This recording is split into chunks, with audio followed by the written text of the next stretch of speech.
So, David, in the last chapter that we were looking at last time, we heard Paul celebrating the reality of God's gracious gift, drawing a typology or comparison between Adam and Christ, and saying that the Christ end of the typology is so much more powerful than the Adam or sinful end of the typology.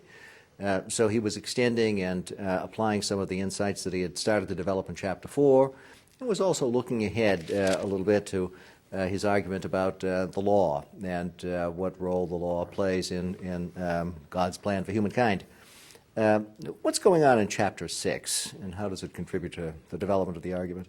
Well, let me ease into that kind of indirectly. My father was a preacher, and one of the things I always liked about his preaching was that he could guess what the congregation might be thinking.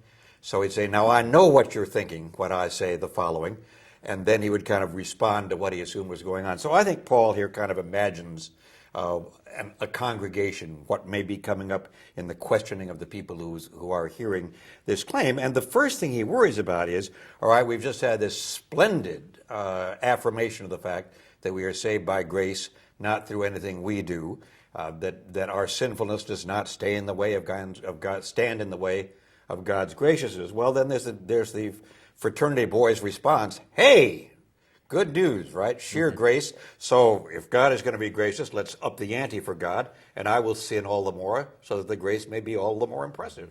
And he wants to respond to that by saying that's just a misreading of what the Christian faith is. And briefly, the first way in which it's a misreading is that Paul constantly returns to the theme of what is the true identity of the Christian, and the claim that we are to live, that the believer, let's go back to that, the believer is supposed to live out that identity faithfully. And here, as in Galatians and in 1 Corinthians, he wants to say a lot of your identity has to do with your baptism. And that when you are baptized into Christ, you put away that old person, that sinful person who rejoices in sin is no longer the real you. You had to let that go. And you are resurrected at the end of that baptism process into a new life in Jesus Christ. So in the old slogan, which I think is not bad, Paul is saying, be who you are. Don't pretend to be who you're not. You are no longer that sinful person. You are now the person who lives in Christ. So live that out and stop this nonsense about sinning the more. So Paul begins with one of these rhetorical questions, right? Absolutely. Yeah, you pointed this out. Yeah. What then are we to say? Yeah. Should we continue in sin in order that grace may abound? Yeah. And you're suggesting that he's anticipating a concern. A concern about his own claim. Yeah, I like that, but I wonder if there's something else going on, okay, that people have actually said this about You think Paul, so? Yeah. That he's in fact an antinomian. Well, there are moments in 1 Corinthians, I think, where one suspicion is in chapter 5, where the man is sleeping with his stepmother, where they may have said, hey, since we're saved by grace through faith, let's prove our Christian freedom and be just as free as we can. By the way, there's my stepmother. Mm-hmm. Let's see what we can do about it. Mm-hmm.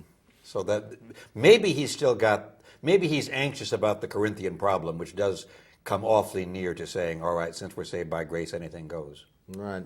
Especially if he wants to say that the Torah is no longer binding. Yeah. What does that mean concretely? Yeah. So if it's no longer binding, then does anything go? Mm-hmm. And if it's not the case that anything goes, what are the stipulations by which we live the faithful life? So in some ways, Paul wants to find a ground or a framework for moral living that will substitute for or replace the Torah. Yeah.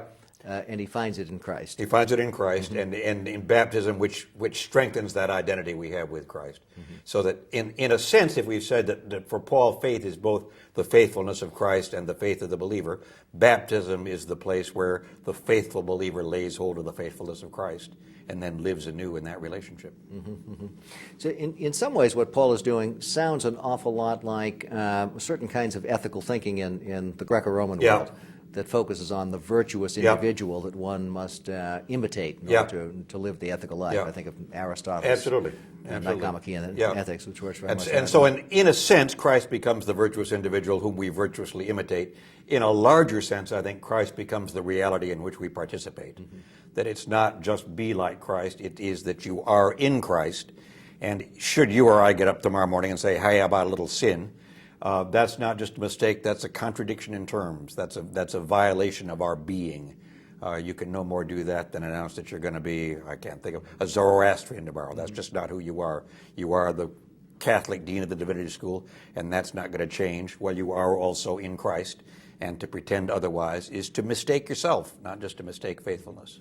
So there's a virtue ethic going on here, but there's something else going There's on. a virtue ethic, but there's something beyond a virtue ethic, which is a kind of participatory living out of what it is to be Christ's body, which we'll look at again a little bit later in this epistle.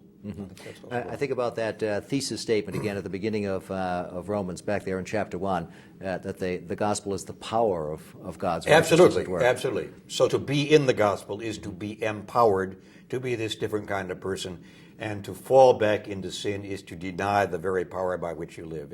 It's in the most literal sense self-contradiction, just not that it contradicts itself, but it contradicts myself, contradicts the self that I am in Jesus.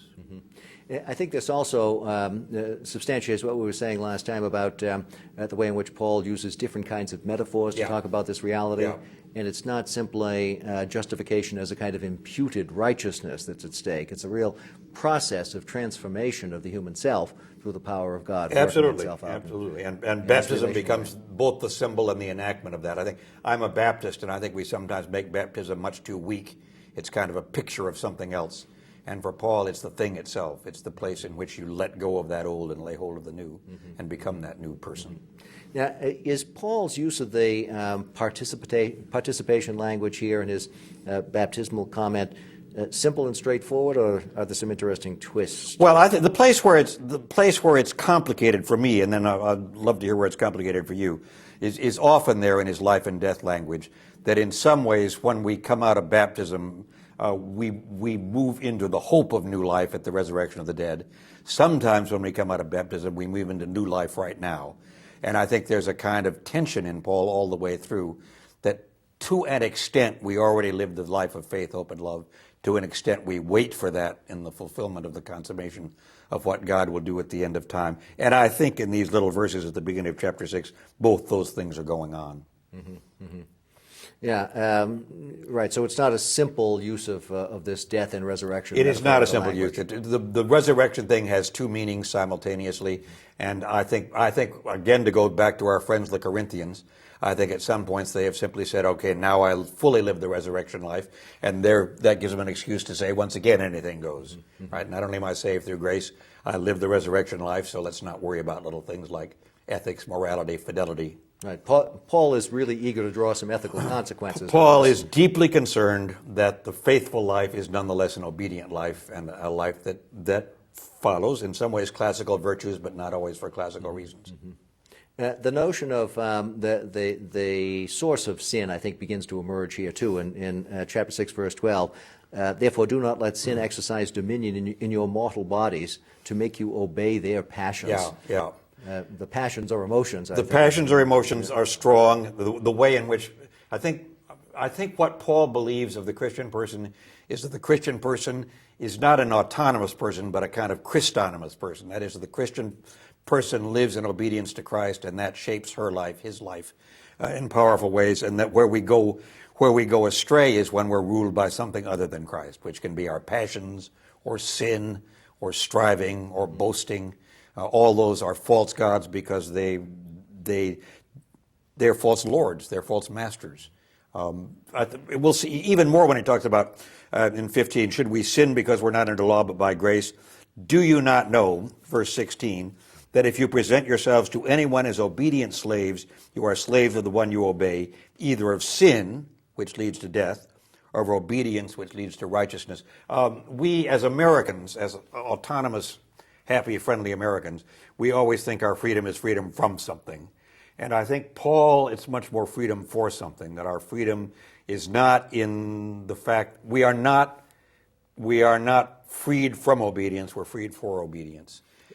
It's interesting how Paul uses this language of freedom and slavery, and they overlap. They do overlap. The true freedom is slavery to God, that the false freedom is slavery to sin or slavery to self or slavery to flesh.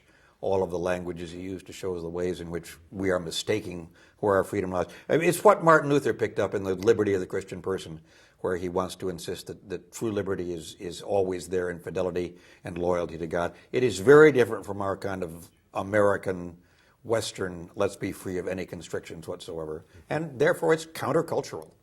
I am free because I'm obedient to Christ. What? Do you think Paul is aware of the irony of the use of his I language? think he must be. I think he must know that this is paradoxical or ironic, or that it plays off against. It's interesting, again, to think about some of the Greco-Roman Yeah. background of Paul's terminology, and you have similar kinds of plays among Stoic Exactly. Where ethicists. freedom is freedom from a whole set of concerns, and for Paul, it's really taking on a different set of concerns. And only the wise man is truly Yeah, free, even yeah. if he's a slave. So Yeah. there's a different kind of irony Totally there. different kind of irony. Yeah. Yeah, because here it's to whom you are obedient that determines your freedom. There's also a kind of social reality going on where, I think we mistake the connotations of slavery if we use just the American experience. It's also true. Because you could have, in effect, high status slaves. Yeah. You could. Right. Exactly. So slavery does not mean simply bossed around at all points. It can be a way of being in the household. Right. That the one to whom you're a slave also is your patron and your sponsor. If you were a slave of the emperor, you could be a high civil servant, You could. in effect. Yeah. And if you're a slave of God, you could be an apostle. That's right, exactly. Not a bad deal. Yes, indeed. All right. Thank you.